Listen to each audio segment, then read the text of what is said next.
Bienvenidos a un nuevo episodio de Impuestos y Chocolate, Impuestos para degustarnos. Mi nombre es Mario Archila y hoy vamos a hablar un poco sobre esto. El verificador integrado de la administración tributaria para verificar facturas y las funciones que esto tiene, que pues despiertan algunos comentarios importantes. Por favor, no olvide suscribirse, darle like a la campanita. Si me está escuchando esto como podcast en Spotify o en Apple Podcast, por favor, dele un review en Apple Podcast. Esto sirve para la difusión. Y los demás, pásenselo a todos sus conocidos, porque no hay nada más certero que en la vida que morir y pagar impuestos. Así que a todos nos sirve, principalmente a los ciudadanos, para por lo menos comprender cuál es nuestro marco jurídico y los derechos que tenemos. No se vaya entonces, vamos a hablar del verificador especial. Esto es Impuestos y Chocolate. Hace poco fueron a dejar, y se lo dejaron a mucha gente y en muchos lugares, estos trifoliares de parte de la administración tributaria, que contienen como las instrucciones para la utilización del verificador especial. Esto se supone y dice aquí que le da certeza jurídica al comprador que tiene relación con proveedores sin incumplimientos tributarios y que es un documento vigente y autorizado para efectos de las facturas. Amplía la base tributaria para que todos los contribuyentes paguen los impuestos que corresponden y contribuye a las políticas de cumplimiento y transparencia de todas las empresas en Guatemala. Bueno, empezando, digamos, esto es lo que se supone que hace. Creo que es importante partir de dos cosas que pues a mí como abogado me preocupan sinceramente sobre este tipo de mecanismos o plataformas electrónicas que las administraciones tributarias a nivel mundial realizan, pero en particular en Guatemala porque nuestro marco constitucional es diferente. Darle certeza jurídica al comprador que tiene una relación con proveedores sin incumplimientos tributarios, la verdad es que no es función de uno como contribuyente del IVA estar verificando que el proveedor que uno tiene está cumpliendo o no con sus obligaciones tributarias. Esta es función de la administración tributaria, está dada en ley. El procedimiento del 146 del Código Tributario se llama procedimiento de verificación. Es una de las funciones cuando vamos a la Ley Orgánica de SAT y al 98 del Código Tributario, el verificar el correcto cumplimiento de las obligaciones tributarias, tanto de deberes formales como materiales, es una función de la administración tributaria. Eso quiere decir que es su deber. El contribuyente del IVA, que digamos no debe tener impacto económico en su función, porque el contribuyente del IVA, por un lado, compra, obtiene crédito del IVA cuando desembolsa en esas compras el monto del IVA y le carga a sus clientes el IVA en esas ventas que realiza. Y con ese IVA que le cobra a sus clientes, se compensa el IVA que le cargaron sus proveedores. Perdón. Y esto es una operación entonces económicamente neutral, pero tiene esa función de facilitar en la cadena hasta el momento en el que llega al consumidor final, que es el que tiene realmente el impacto económico del IVA. Pero el que yo tenga que verificar que mi proveedor está cumpliendo excede de las obligaciones legales establecidas. El segundo punto que dice aquí es que amplía la base tributaria para que los contribuyentes paguen los impuestos que corresponden. Pues realmente no necesariamente, y no necesariamente en un país como Guatemala, porque de nuevo, el IVA es neutral, entonces el que está emitiendo facturas no debería tener la repercusión del IVA. Tenemos que llegar en la cadena al final, al consumidor final. En él recae esta obligación de pago. Claro, durante la cadena, la emisión de las facturas y demás sirve para el control del impuesto de la renta, del ISO, etcétera, etcétera. Pero no necesariamente amplía. En un país donde los márgenes, la productividad, la capacidad para hacer negocios es tan limitada, pagar impuestos probablemente es un costo que puede dejar a muchos negocios fuera. O sea, esa es una realidad, por eso tenemos un ingreso per cápita tan bajo. mucho de la economía son pymes informales, y no pueden entrar a la formalidad. Y con este tipo de herramientas, lo que se está logrando no es que ingresen, es crearles todavía muchísimos más obstáculos para formalizarse. Entonces, no necesariamente estoy de acuerdo con este punto. Y contribuir con las políticas de cumplimiento y transparencia de todas las empresas en Guatemala, tenemos que poner eso en perspectiva.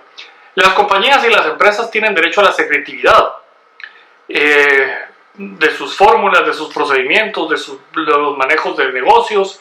Es hasta positivo la secretividad bancaria en ciertos grados para la acumulación de capital que pueda luego ser colocado para la generación de más y mejores bienes y más baratos. Ese es el principio del ciclo de crecimiento económico. Y la transparencia es obligación de la administración, del gobierno, de los organismos gubernamentales. La transparencia no es una obligación de empresas. Es decir, yo puedo tener la obligación de transparentar mis operaciones contables y financieras para efectos tributarios a la administración tributaria. Así está en el artículo 24 de la Constitución. Todo el resto es confidencial. Por lo tanto, que la administración tributaria tenga una herramienta, y este es, digamos, el primer punto jurídico en el cual no estoy de acuerdo con este tipo de herramientas, y digo, por lo menos en Guatemala, quizás en otros países no tienen esas limitantes constitucionales tan fuertes como las que tenemos nosotros, el poner una herramienta que diga que hay incumplimientos tributarios, cuando a veces el incumplimiento tributario simplemente es que no he presentado la actualización del RTU, que merece una multa hasta un máximo de 1.500 quetzales por no haberlo hecho en el tiempo correspondiente.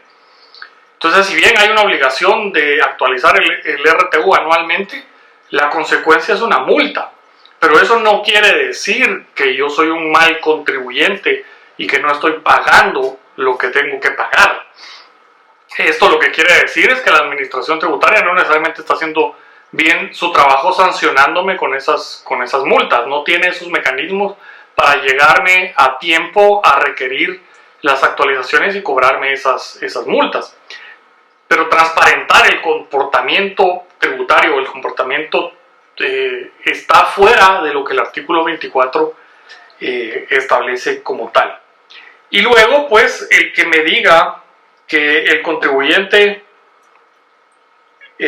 tenga o no tenga incumplimientos,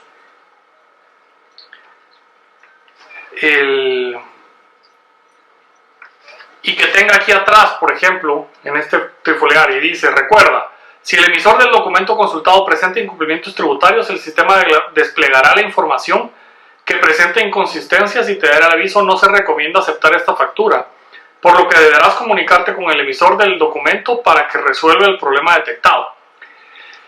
Aquí hay que aclararle, digamos, y creería yo que es una mala aplicación, y hay que aclararle al público por qué digo que es una mala aplicación.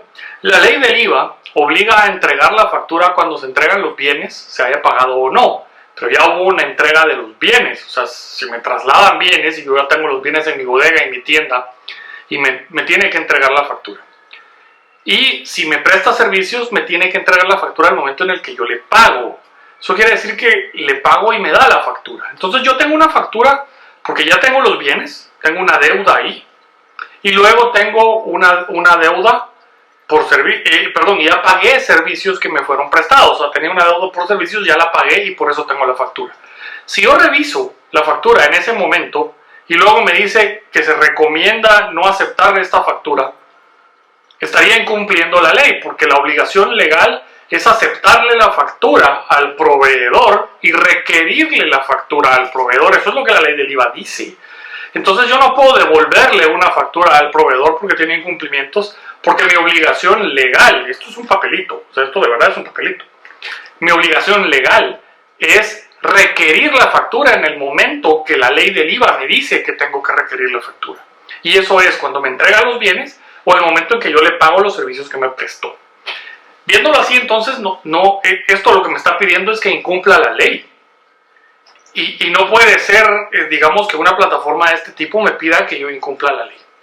Entonces, en conclusión, digamos, el fondo del asunto puede ser una idea interesante para tratar de ampliar la base y lo que sea, pero creo que la metodología y la herramienta no están alineadas ni con nuestra Constitución en el artículo 24, ni con la ley del IVA y sus obligaciones de recibir las facturas y exigir las facturas de esos contribuyentes, y por lo tanto pues está fuera del marco legal. Hasta aquí el video de esta semana. Espero me acompañen la semana próxima. Mientras tanto, pues tengan una muy buena semana. De nuevo, suscríbase al canal, dele clic a la campanita, dele un pulgar arriba si le gustó y trasládele este video a todos sus conocidos, principalmente aquellos que tienen que pagar el IVA, que son contribuyentes del IVA y tienen que hacer estas declaraciones. Mi nombre es Mario Archila y esto fue Impuestos y Chocolate.